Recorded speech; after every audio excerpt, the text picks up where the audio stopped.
Hi, Cricket Rockstar Nation. It's Tyrelle Audain, and we've got a ton of IPL cricket to cover today. The 2026 IPL season is heating up, and within the last couple of days, we have seen two massive games that has shifted the early momentum. So, in today's video, or should I say in tonight's video, we are breaking down matches 6 and 7 that took place in Eden Gardens, Kolkata, and the M.A. Chidambaran Stadium, which is in Kolkata and Chennai, India, respectively. And we are going to do this before we preview the first doubleheader of the weekend.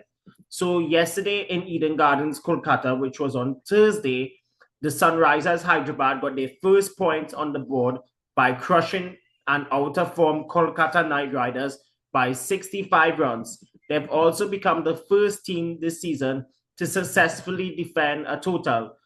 Now, Travis Head and Abhishek Sharma was absolutely in dangerous form yesterday, as in the power play, they absolutely destroyed the Kolkata Knight Riders bowling attack. That's because the two of them put on 84 in the first 6 overs, completely disrupting the rhythm of not just the fast bowlers, but also the spinners, in particular, Varun Chakrabarti and Sunil Narayan, very earlier on.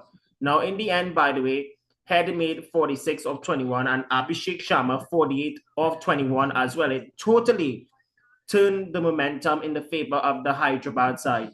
And then Henrich Klaasen later down in the innings did anchor in the middle phase with a steady 32, but correction, with a steady 52. Now, in T20 cricket, as I've said in modern times, there's no longer a need for the so-called anchor role because T20 cricket has transitioned on from that type of role, and we basically see big hitters taking over the scene in T20. So it wasn't just Klaasen with his 52, but also Nitish Kumar Reddy, who has been getting a lot of stick on social media of late. I don't know what's the reason for it.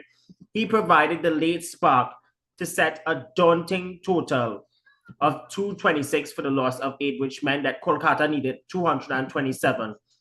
And let's be very honest, the Kolkata Knight Riders, they were never really in the chase. They totally struggled to keep up with the net run rate, or should I say with the required rate, despite a fighting 52 from impact substitute Ankush Rachuvanshi, that he tried to keep up the fight alive for KKR, but in the end, 226 was going to be a tough ask given the fact that the middle order slash lower order basically didn't have the power, the firepower, to say the least, because up there in the top and the middle order, they had Rahani, they had Narayan, they had Finn Allen, who was brought in as another impact sub, and then they had the likes of Narayan coming up the order.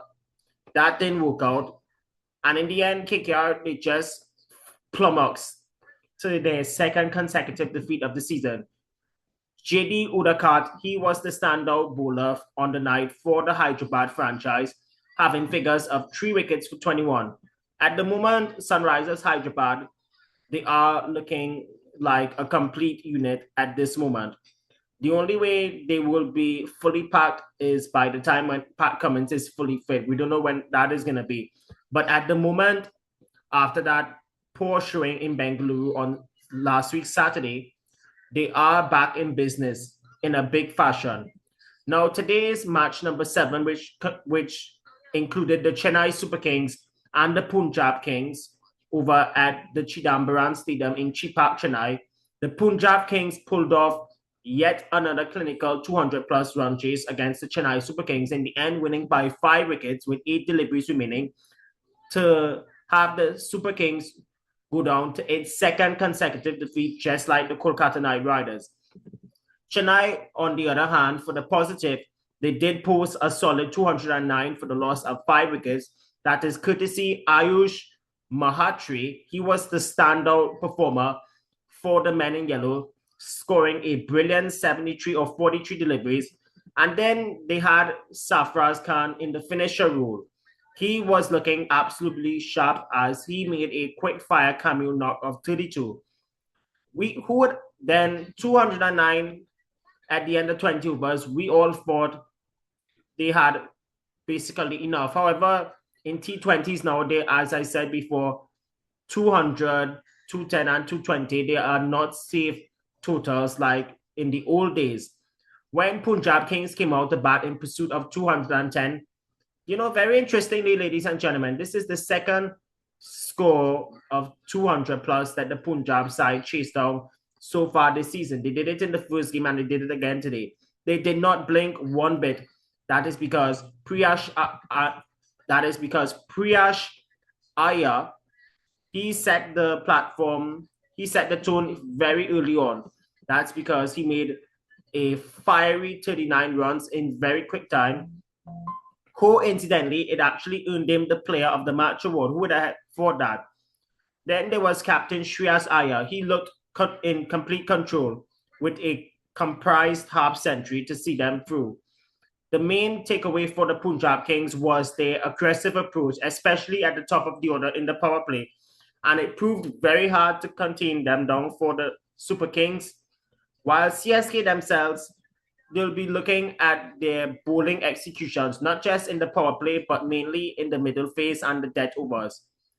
Moving away from matches 6 and 7, now to see what is happening in the first doubleheader of the IPL, which is tomorrow morning, very bright and early, as match number 8 pits the Delhi Capitals and the Mumbai Indians at the Arun Jetty Stadium in Delhi. Now, that match starts at 3:30 p.m. Indian Standard Time, which is 6 a.m. Eastern Caribbean Time, 5 a.m. in Jamaica. Now, both teams are coming off victories, or should I say, both teams are coming off opening match victories. That's because the Capitals just the other day defeated Lucknow Super Giants in the opener, while Mumbai Indians chased down 220 plus against the woeful Kolkata Knight Riders, courtesy of Ryan Rickleton and former captain / veteran opener Rohit Sharma. The key factor for both teams is, and this is very interesting, this is the first afternoon game of the season, and the pitch in Delhi usually favors the spinners as the game progresses, but the seamers are likely to come in effect very earlier on, as there might be some bounce on the wicket. Look out for Akshar Patel's captaincy against Mumbai Indians' explosive top order, and do not rule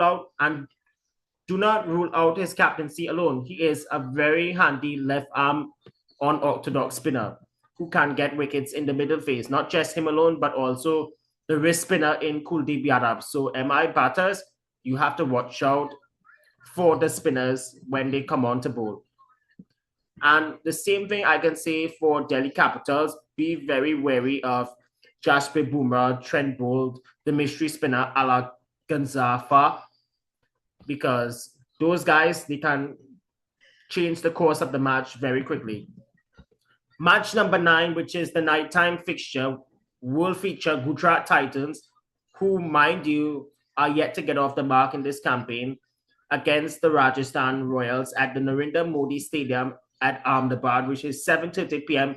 Indian Standard Time, 10 a.m. Eastern Caribbean Time. And this matchup is a repeat of the 2022 final.